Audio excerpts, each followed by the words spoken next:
Hello everyone, Mr. Happy here, and welcome to my guide to the Aery, one of the new dungeons in Heavensward. This dungeon will be unlocked via the main story at level 55 and rewards item level 136 gear. There are a total of 3 bosses in the Aery. If you wish to skip to a specific boss, please use the annotations in the top left hand of the video. For the first set of trash, lightning AoEs will be shot at you as you try to kill enemies, so always be on the watch for them. Trash here is really spread apart, so decide whether or not you want to pull multiple packs or not and just kill everything normally. There's a chest down the north path when the path splits for the first time, and another one on the right path when it splits again. Just kill all the trash and you'll be at the first boss, Rangda. When the fight with Rangda begins, hold him in the center of the room facing away from the group for his breath attack. His first attack is Electric Cachexia, which just deals damage to anyone not near Rangda when it finishes casting, so just stand near him to avoid it. He sometimes uses Electrocution before using Electric Cachexia, which will deal damage and knock you back so that you have to run back into melee range in order to avoid the Cachexia. His main mechanic though is Ionospheric Charge, which will begin spamming lightning AoEs on the party and tether a random player to the boss. When the tether wears off, the player with it and anyone near them will take high damage and have a potent paralyze placed on them. To counter this, you can actually run the tether to the pillars along the outside of the arena.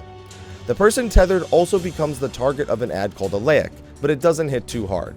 Just kill it, bring the tether to the towers, and you'll be done with this boss in no time. The second set of trash is mostly standard, but some can actually be avoided here.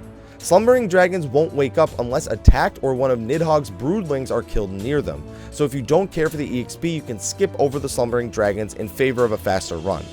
For the first few sets of trash, a smoldering dragon will aim cauterizes down the path you're taking, but honestly, they hit for so little that most people just ignore them. Just kill the enemies you want to or need to, while keeping an eye out for treasure coffers, and you'll come to the second boss, Gauntlet. Gauntlet is a pretty straightforward boss. Keep him faced away from the group and dodge his body slam AoE around him when he uses it. Occasionally, he will cast Original Sin on a party member, giving them a disease effect which can be Asuned and doing light damage. When he gets lower on HP, he'll do this twice in a row. His main mechanic is Fall of Man, which shoots an AoE at a party member that leaves behind a gas cloud. Touching this gas cloud causes it to explode and place a poison on any player in its AoE, but it's honestly not that painful. However, when the boss summons a mustard gas ad, it will run over to the clouds and attempt to devour them, growing in size every time that it devours one. If it successfully eats 3 clouds, it will begin channeling an explosion on the party that you want to avoid, so just kill them after they eat 2 clouds. The only reason I don't say kill them immediately is because it's pretty good to let them clear the field of the cloud so you don't have to. But honestly, it's not that bad if a player even gets hit by a gas cloud, so they could just clear it, to be honest. Just ensure no mustard gas ads explode and the fight's an easy one. The third set of trash is mostly more of the same at first, though the dungeon falling apart is always cool to watch. Eventually, you'll come to a trash gauntlet that starts with one FFXIV.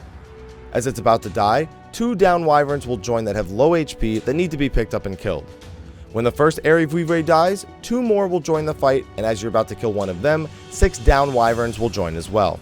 Just kill off all these enemies as you would any other trash mob and move on to the final boss, Nidhogg.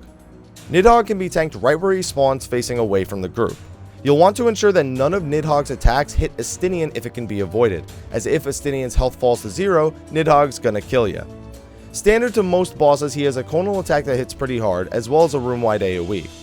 His first attack is the Scarlet Price, which shoots an AoE at a target party member's location from where they were standing at the start of the cast. If he turns to look at your direction and starts casting it, just quickly sidestep the attack. After he does this, an orb will spawn that after a short delay shoots a line AoE at a random party member's direction that you need to avoid. His other attack places a crosshair marker on a party member. After a short delay, that party member will be fettered by the Sable Price. Just kill this fetter and free the player. Nidhogg will repeat these attacks until brought to 25% HP. In Nidhogg's air phase, he will just summon a bunch of ads that you need to protect Estinian from. After Estinian raises his barrier, stand inside of it to avoid Nidhogg's massacre attack, or at least take less damage from it. After this, Nidhogg will come back down and you just have to finish him off. He will flee at about 5% HP and you'll win. Good luck on the lesser panda drop that can come here. It's the best minion, I swear. Thanks for watching, be sure to like, favorite, subscribe, and share, and stay tuned for more Heavensward guides. Until next time everyone, take care.